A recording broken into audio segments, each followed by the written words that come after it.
Well, members of MPD's 4th District held a candlelight vigil this morning to remember Sergeant Jin Park, who was killed in a motorcycle accident. Our Tosin Fakile was there at the vigil, and it was held at 5:50 this morning, about the time that the sergeant died in the crash.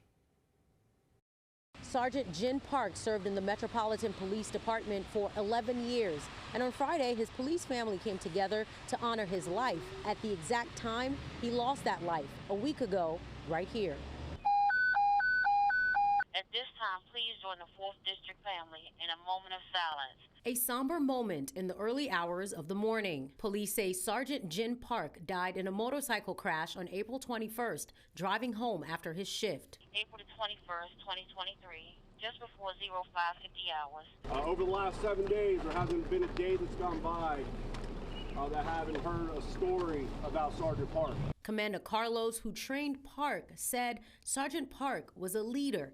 On how he took care of his officers, on how he led them through the riots of 2020. He led them through the insurrection of 2021. We all know he was an incredible person. He was an incredible sergeant, and he will be missed. I was walking around and praying for the person. At the time, of course, I didn't realize he was a police officer. Gregory Clark lives just feet from where the accident happened. He recalls walking out to what he describes as a horrific scene.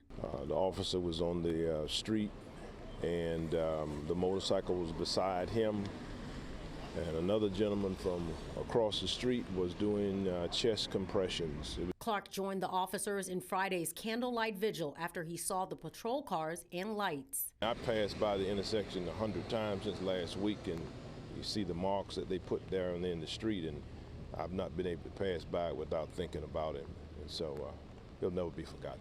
Honorably served for 11 years until the end of watch. Officials say funeral plans are in place, and they'll share those details once they get the okay from Park's family. We're in Northwest D.C. I'm Tosin Fakile for DC News Now.